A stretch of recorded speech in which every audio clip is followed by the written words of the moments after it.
On a winter night in 39 AD, the city of Rome froze. Not because of the cold, but because of the silence. If you had been walking the streets that night, you would have felt it immediately. An unnatural quiet pressing down on the 7 hills, as if the city itself were holding its breath. The usual sounds of the capital, the drunken laughter spilling from taverns, the clatter of carts, the endless arguments of merchants, were gone. In the noble districts along the Palatine Hill, the silence was even heavier. It seeped behind marble walls and thick tapestries into villas where families sat awake in the dark, listening. Fathers stood motionless in their atriums, eyes fixed on the doorway. Mothers clutched their children so tightly their fingers left marks. No one was waiting for a storm. No one feared a foreign army. They were listening for sandals on stone. Imagine you are 14 years old. You lie awake, staring at the ceiling, counting the seconds between your heartbeats. You grew up in the most powerful city on earth. You were taught that to be Roman is to be free, that Rome rules the world. But tonight, you feel like prey. Then you hear it. From the far end of the street comes the metallic rhythm of hobnailed boots. Measured, unhurried, the Praetorian Guard. The sound echoes through the alleyways, growing louder with every step. You whisper prayers to gods you haven't spoken to in years. Let them pass. Let them go to the next house. Not us. Please, not us. The footsteps stop in front of your gate. There is no shouting, no violence, just a slow, confident knock. The knock of men who already own everything they see. Your father opens the door, and cold night air rushes in, thick with the smell of torches. A centurion stands there, armor gleaming beneath a lantern wrapped in red cloth. He doesn't draw his sword. He doesn't need to. He simply hands your father a scroll sealed in purple wax. Your father's hands shake as he breaks the seal. He reads, and something drains out of him. He looks older in an instant, smaller. He turns toward you, standing in the shadows, and forces a smile. The worst smile you've ever seen. A smile that says, "I cannot save you." The scroll is an invitation. But in 39 AD, an invitation from Emperor Caligula is not a request. It is a summons. And for the young women of Rome's nobility, it is a death sentence that arrives wearing perfume. Tonight, you are going to the palace. To a place whispered about in markets but never named aloud. A place where the daughters of senators are no longer citizens, but currency. Welcome to the Garden of Venus. To understand why soldiers are taking you away in your nightgown, you have to understand the man who sent them. You have to understand how a human soul can rot until it becomes something else entirely. Caligula was not born a monster. He was born a miracle. His real name was Gaius, and he was the son of Germanicus. In Rome, that name meant everything. Germanicus was the golden general, the hero who reclaimed Rome's honor, the man destined to save the empire from tyranny. Handsome, brave, beloved, and his little son was the mascot of the legions. Picture a 2-year-old boy toddling through a military camp on the Rhine frontier. Hardened legionaries, men who killed for a living, would stop and cheer at the sight of him. They made him a tiny soldier's uniform, complete with miniature sandals. The Latin word for a soldier's boot is caliga, so they called him Caligula, little boot. It was adorable, innocent, or so it seemed. Look closer. This child didn't grow up with toys. He grew up with weapons. He didn't fall asleep to lullabies, but to the sounds of blacksmiths sharpening swords and men screaming in medical tents. He learned to walk on ground soaked in blood. He watched his father command legions with a single word. The first lesson Caligula learned was not love, it was power. He learned that if you are strong enough, thousands will die for you, and if you are weak, you are nothing. That lesson was carved into him at age 7. Germanicus died in Syria, not gloriously in battle, but slowly, painfully, suspiciously. His skin blackened. He foamed at the mouth. He became convinced he was being poisoned on the orders of Emperor Tiberius. When Germanicus died, Caligula's world collapsed. The protection of the legions vanished. He was just a child in a city ruled by the men who murdered his father. What followed was systematic destruction. His mother, Agrippina, refused to be silent. So Tiberius had her beaten until she lost an eye. Then he exiled her to the barren island of Pandateria. When she tried to starve herself in protest, soldiers forced her mouth open and poured food down her throat. The emperor wasn't ready to let her die yet. Eventually, she succeeded, alone, in the dark. Caligula's brothers followed. One was declared an enemy of the state and hunted until he took his own life. The other was imprisoned beneath the palace, reduced to eating the stuffing from his mattress before he starved to death. And Caligula, the youngest, was spared, because he learned how to survive. He became invisible. He learned that emotion was a liability. Grief was treason. Anger was a death sentence. So he killed the parts of himself that could feel. He buried his humanity behind walls no one could breach. The final test came on the island of Capri. As a teenager, Caligula was summoned to live with Emperor Tiberius, the man who destroyed his family. Capri was beautiful. Blue water, sheer cliffs, lemon groves. But under Tiberius, it was a house of horrors.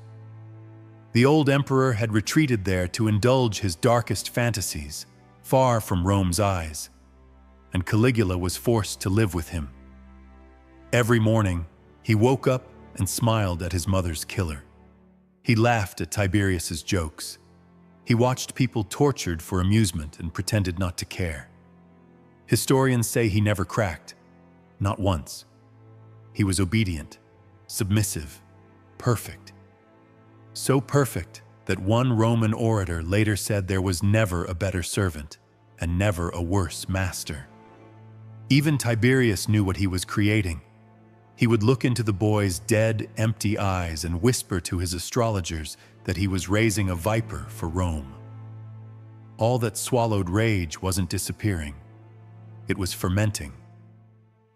For 6 years, Caligula lived in that golden cage. He learned that people are disposable, that morality is a story the weak tell themselves, and that the only safety lies in holding the whip. When Tiberius died in 37 AD, the pressure cooker exploded. Caligula became emperor at 24. Rome erupted in joy. They didn't see the broken survivor from Capri. They saw Germanicus's son, Little Boot. The promise of a golden age returned, and for 7 months, it seemed real.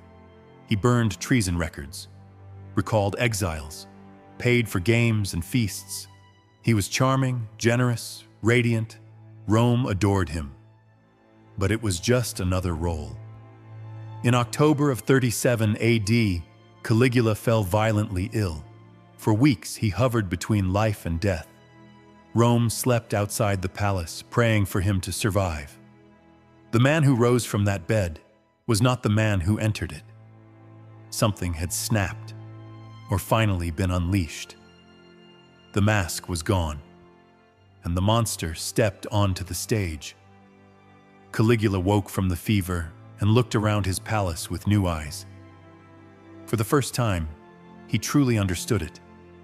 There were no rules. If he wanted a senator dead, the senator would die.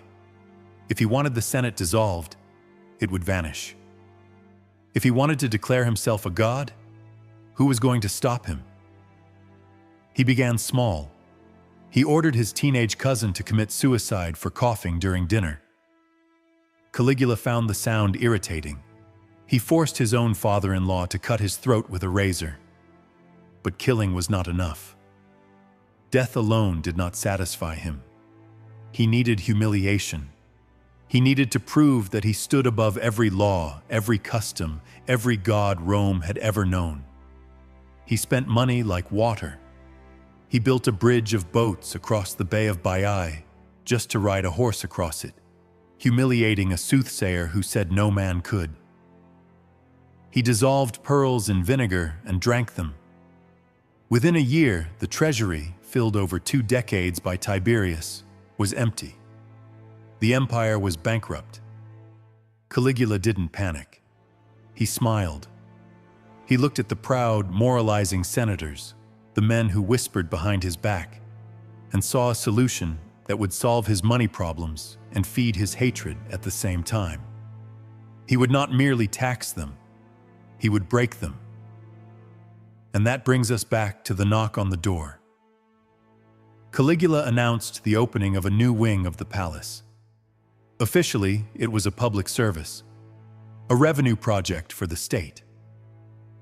He seized a vast section of the imperial residence and furnished it with obscene luxury: silk curtains from the east, ivory-inlaid couches, gold statues, exotic incense. It looked like a shrine to Venus, goddess of love. But it wasn't a temple. It was a brothel, and the women who would staff it were not slaves from the market. Caligula did not hire common prostitutes. He sent Praetorian guards into the homes of consuls, praetors, and Rome's highest-ranking knights. He demanded their wives. He demanded their daughters. Let's return to the girl. Let's call her Flavia. When Flavia arrived at the palace, she was separated from her father and led into the depths of the Palatine. Corridors smelled of roses and decay. She was taken into a changing room filled with women she recognized: the wife of a general, the daughter of her father's closest friend. They stood in silence, eyes glassy, like animals already resigned to the trap. Servants stripped away their stolas, the modest robes that marked them as respectable Roman women. In their place came transparent silks, makeup used by streetwalkers. Their identities were erased in minutes. Then they were led into the garden. It was a series of open rooms accessible to the public. Public meaning anyone with money. Caligula had sent heralds into the streets, crying out an invitation: "Come satisfy your lusts with the dignity of the Senate." Flavia was forced to stand beneath a sign listing her price. In Roman culture, a woman's modesty was her life. Her honor was the honor of her entire family. To be displayed like this was worse than death. But the true horror was psychological. Caligula was there. He strolled through the brothel like a manager inspecting his property. He joked with customers. He shouted encouragement. He thanked men for contributing to Caesar's revenue. The Emperor of Rome personally played the role of pimp. This was his message to the Senate: "You are nothing. You are meat. You belong to me." Flavia stood shivering in a drafty corridor while strangers examined her, bargained over her, touched her. She scanned the crowd in terror, praying not to recognize a neighbor, a shopkeeper, anyone from her old life. But worse was still to come. Caligula was not satisfied with breaking the women. He needed the men, the fathers and husbands, to participate in their own destruction. So he hosted banquets. He invited the very men whose wives and daughters were enslaved in the next wing of the palace. Attendance was mandatory. Refusal was treason. Picture the scene: a long table piled with exotic food, peacock tongues, dormice dipped in honey, rare wine. At the head reclined Caligula, draped in silk and pearls, watching. Down the table sat Flavia's father. He had to eat. He had to drink. he had to speak. At some point, Caligula would rise, the music would stop, silence would fall. The emperor would leave the dining hall and disappear into the brothel wing. The guests would sit frozen, staring at their plates. They could hear sounds through the walls, or perhaps the silence was worse. 10 minutes. 20. Then Caligula would return. He wouldn't sit quietly. He would loudly critique the woman he'd just used. Her body, her reluctance, her enthusiasm. He would look directly at her husband and give a review, and the husband had to smile. If he looked down, he would be executed. If he clenched his fist, executed. If he shed a tear, executed. There was a nobleman named Pastor. Caligula had his son executed that morning. That evening, he invited Pastor to dinner.